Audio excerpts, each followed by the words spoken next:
The war between Ukraine and Russia created a domino effect in the world political arena. The touchstone spread from Ukraine primarily to European actors who imposed heavy embargoes and restrictions against Russia, concerns that gripped Europe simultaneously crossed continents and oceans and reached the USA. The escalation of diplomatic and military conflicts in many parts of the world has alarmed European, American, Baltic, Scandinavian, and Pacific geographies. So what was the real reason for this international state of alarm? Of course, the US acted with the awareness that it was not only Russia that threatened the New World Order after Russia's attempt to invade Ukraine. China's claims of sovereignty over Taiwan brought Washington and other world countries under a single political and diplomatic roof. Many measures were taken in the military and economic field. The US, France, and UK and other European countries imposed heavy sanctions on Russia.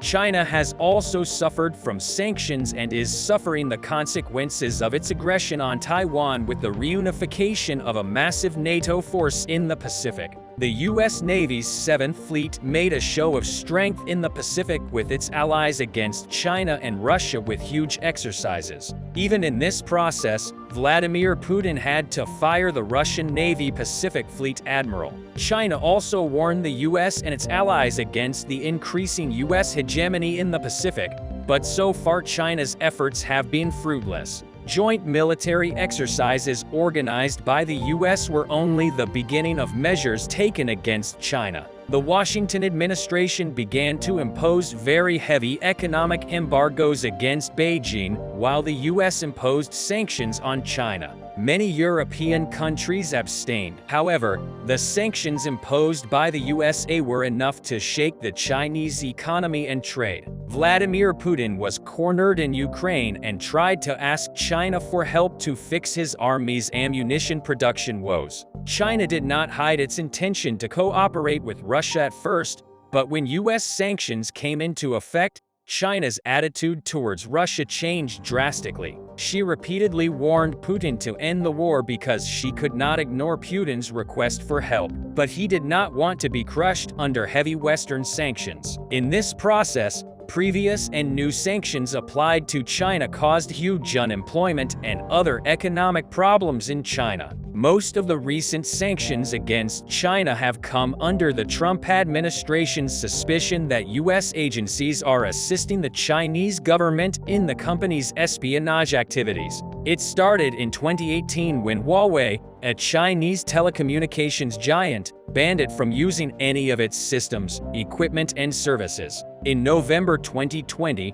former President Trump signed an executive order banning all U.S. institutional and retail investors from investing in or buying from Chinese companies that the Department of Defense describes as communist Chinese military companies. Sino Electronics in Shenzhen was sanctioned for supplying Russian military networks last September. Many businesses in China have not been able to escape American sanctions, and most recently, sanctions were imposed against SpaceX China for providing satellite imagery to Wagner Group mercenaries. Since then, the Chinese economy has been hit hard by Washington while trying to grow in the international arena. After that, there were big stumbling blocks in the Chinese economy. According to Beijing government statistics, while the urban unemployment rate was 5.3%, the unemployment rate of the urban population aged 16 to 24 increased by 3 percentage points to 19.6% compared to the December-March quarter.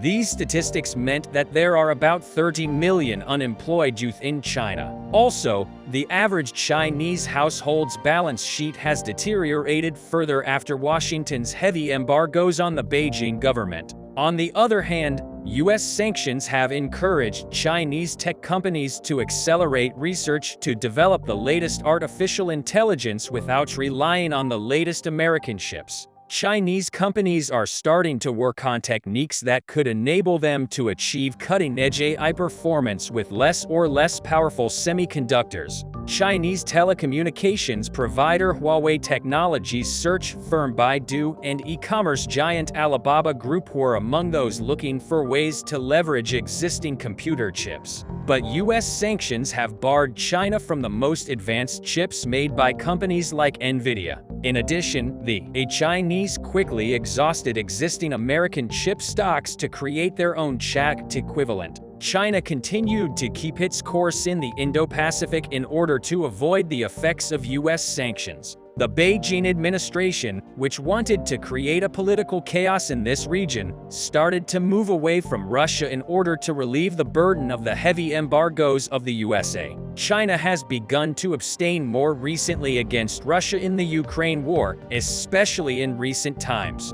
This method was actually the clearest indication that the Beijing government was trying to avoid international reactions and heavy economic sanctions, because, as we all know, China has continued to provide military support to Russia since the beginning of the Ukraine war. But now the joint reactions of both the USA and Europe continue to push China economically and diplomatically. The United States is not the only party imposing heavy sanctions on the Beijing government. The European Union has proposed sanctions against 7 Hong Kong and mainland Chinese companies accused of selling equipment in Ukraine that could be used in Russian weapons. The EU sanctions list includes 2 Chinese companies, 3 semiconductors, and Qingpai Technology. Also, the list continues with companies like Sino Electronics, Sigma Technology, Asia Pacific Link Stored and Industry, and Alpha Trading Investments. At the end of the EU's sanctions list against China are 5 companies from Hong Kong. Some companies, such as Qingpai Technology, have already been subject to sanctions by the United States, which Russia says is a China-based supplier for multiple entities in the military-industrial complex. But this latest proposal by the EU against China has been described as the most vocal precautionary plan ever implemented. The sanctions against China seriously worry Russia because Russian leader Vladimir Putin continues to see Chinese leader Xi Jinping as his deepest ally. And even if there's one country that's been at the forefront of using the Chinese yuan for its transactions, it's Russia. The Russian economy has been badly hampered by sanctions. Some Russian banks have been banned from SWIFT, the dollar-dominated Belgium-based messaging service that allows banks around the world to communicate about cross-border transactions. At least half of Russia's $640 billion foreign exchange reserves were frozen due to trade restrictions. All of this forced Russia to look for alternative currencies to use in international transactions. Russians bought 9.538 billion rubles, or $11 million worth of Chinese currency in March, the Central Bank of Russia said in a statement. Russian officials stressed that the Chinese yuan is already the best candidate, as it is more than 3 times the currency worth 6.10 billion rubles purchased in February. The Russian Central Bank added that in Russia's foreign exchange markets, the ruble-yuan trading accounted for 39% of the total volumes, with the ruble-dollar outstripping 34%. In other words, Russia was determined not to fall behind China, which it saw as an ally, and to stick to it more while the Ukraine war was going on. But there was one detail that Russian leader Vladimir Putin did not take into account. This detail was that more than 80% of almost all the countries of the world do not want the global order to be endangered and demand that the Ukraine war end in peace as soon as possible.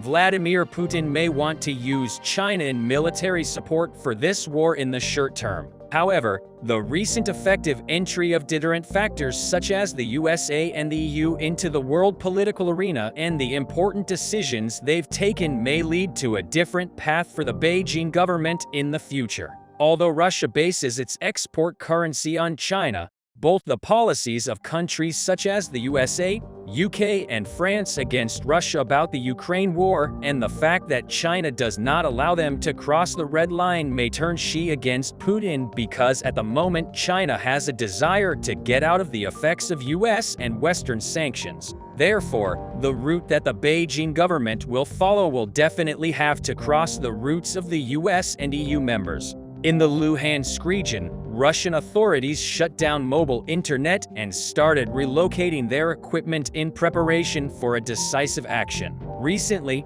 it became clear that the Russians changed their plans rapidly and decided not to wait for sunny weather to start their offensive operation. And today we'll tell you exactly when and where it will start. At first, it was expected that the Russians would launch their offensive operation when the rainy spring season ends, which is late April. This would be sensible because it leaves a large window for developing an offensive operation. However, the Russians changed their plans after Western countries started discussing their plans to supply Ukraine with tanks, artillery, and armored vehicles. The reason why they decided to launch their offensive operation right now is simple. This way they do not run the risk of missing the timing, and missing the timing could happen easily. For example, the weather in the south improves much faster and allows the Ukrainians to start their counteroffensive. By the time the weather improves in the north, the Russians may need to cancel their own offensive and relocate their troops to stabilize the front.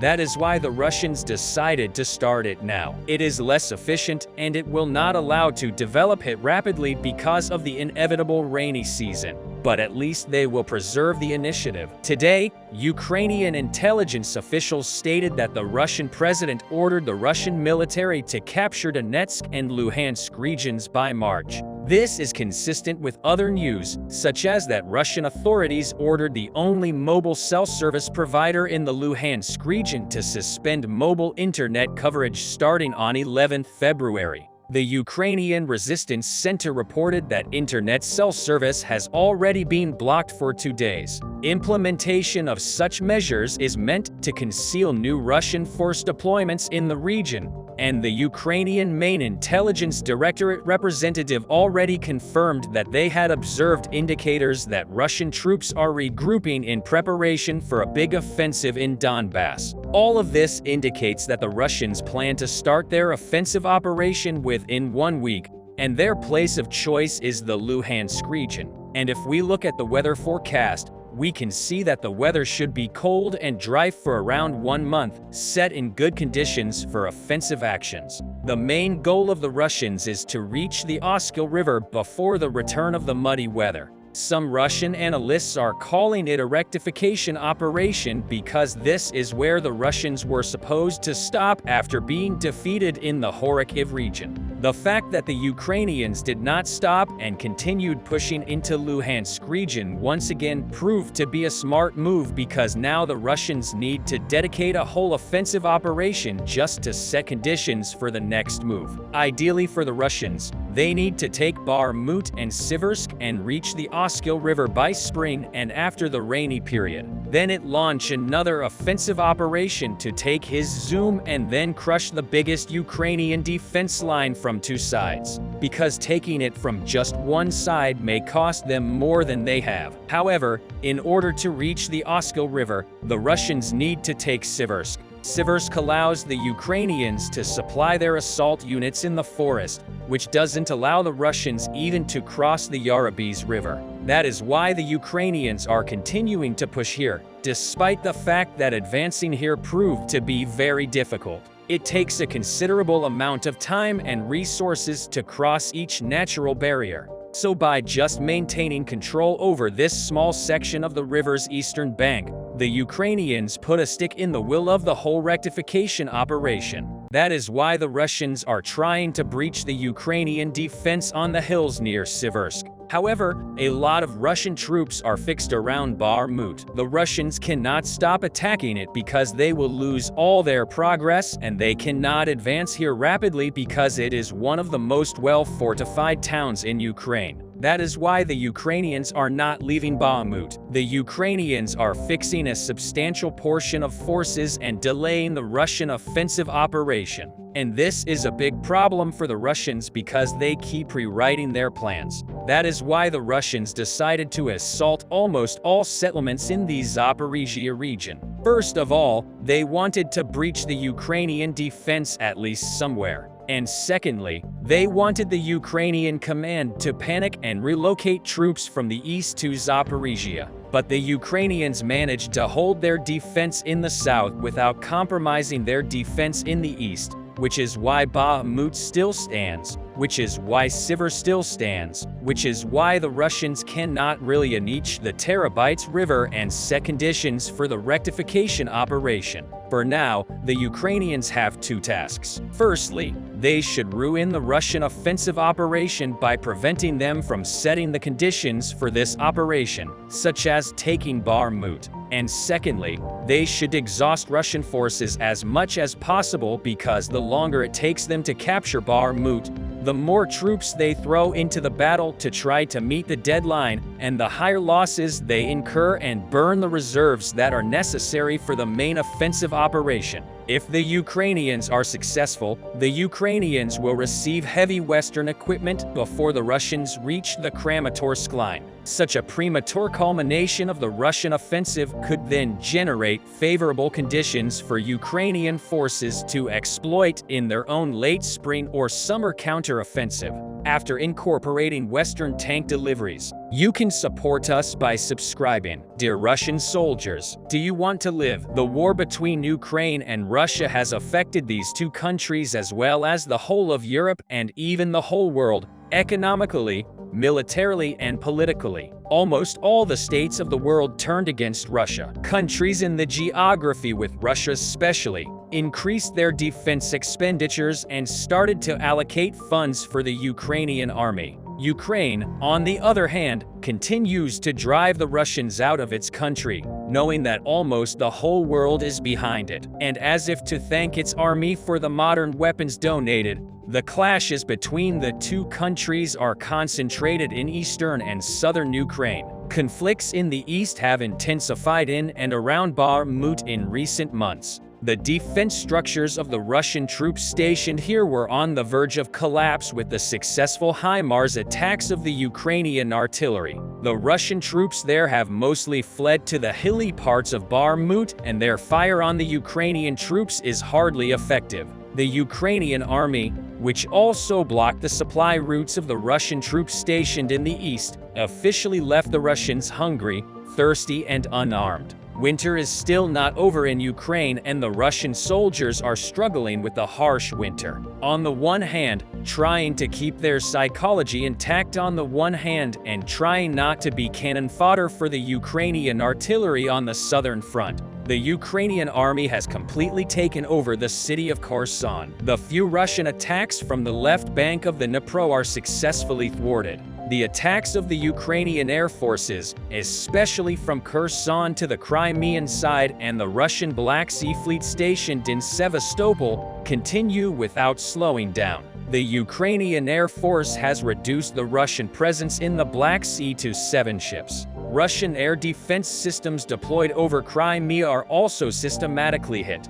Earlier this week, experts warned the Russian military that Ukraine could launch a possible airborne operation on the left bank of the Dnipro if this attack takes place. As experts claim, the Ukrainian army will move a little closer to its ultimate target, the Crimea. Apart from these, desertions continue within the Russian army. Some of the 300,000 Russian youth recruited by the partial mobilization decision announced in the autumn were sent to Ukraine. But almost every day, 300 to 500 mobilized soldiers are eliminated by the Ukrainian army as the commanders keep the mobilized soldiers on the front line. The vast majority of those who remain either lay down their weapons and surrender to the Ukrainian army or flee from the front. So what did Ukraine do for deserters in the Russian army? Today, we will give you information and details about the answer to this question. The Ukrainian government has signed a project that will go down in history after the partial mobilization decision of Russian President Vladimir Putin.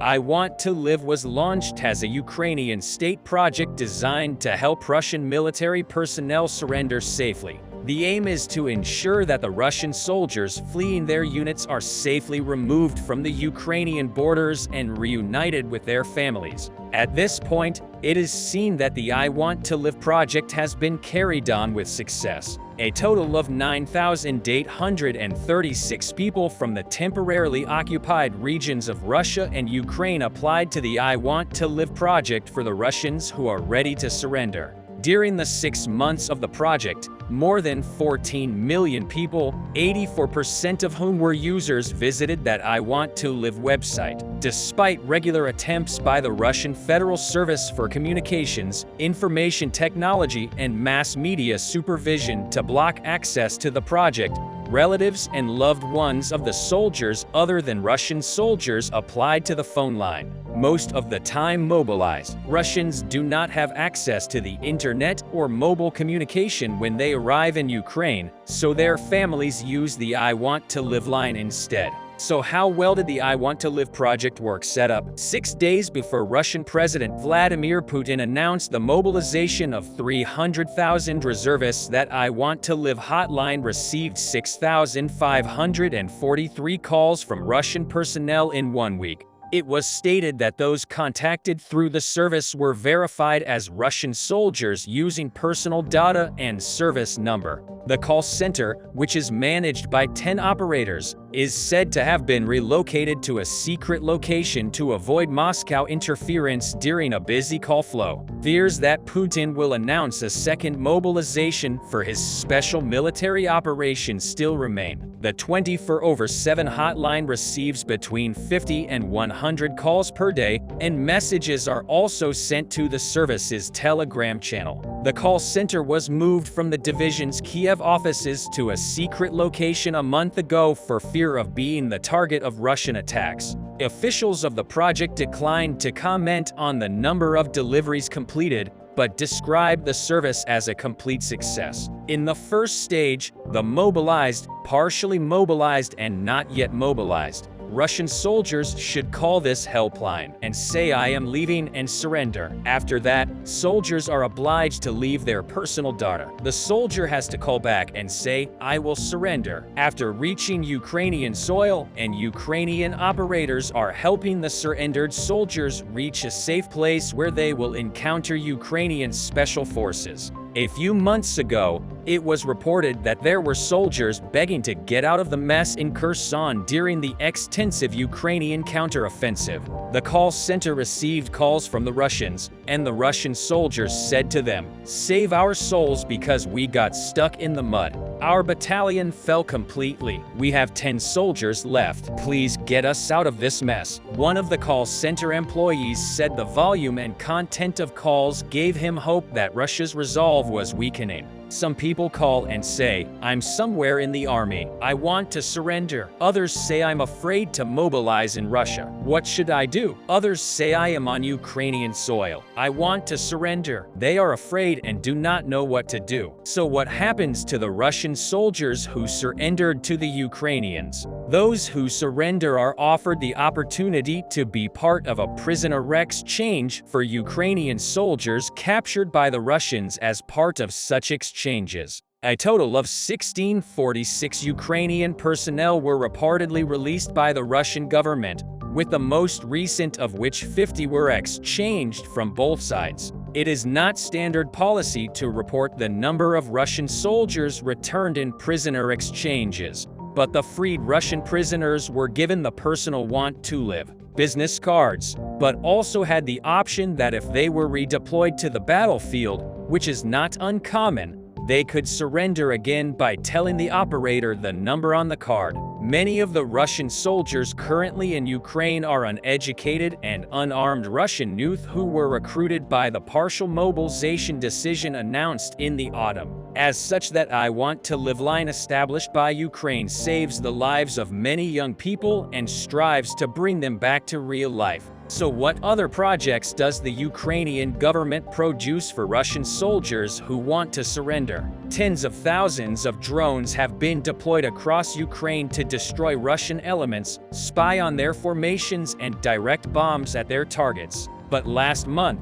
the Ukrainian military launched a program to use UAVs in a more unconventional role, guiding Russian soldiers who want to surrender. The basis of the program is that in late November, the Ukrainian army tensely followed a path marked by a drone where a Russian soldier threw his gun to the ground, raised his hands, and delivered it to the 54th Mechanized Brigade of the Ukrainian Army. A few weeks later, the Ukrainian General Staff released a training video explaining how Russian soldiers could surrender to a Ukrainian drone. And this is now part of Ukraine's far-reaching effort to persuade Russian soldiers to give up. It is too early to know whether the drone effort will attract meaningful numbers of Russian deserters, but this adds another way for Ukraine to recruit Russian deserters, adding a distinctly modern twist to the age-old information warfare tactic and could at least erode Russian morale on the battlefield. Russia's defeats have already provided an opportunity for Ukraine to exploit this low morale, especially after the Kremlin sent thousands of new troops into fierce battles with little training and insufficient supplies in the fall. The fact that so many desertions from the Russian army are the biggest proof that there are great problems in the army and that the mobilized soldiers are not comfortable in the army.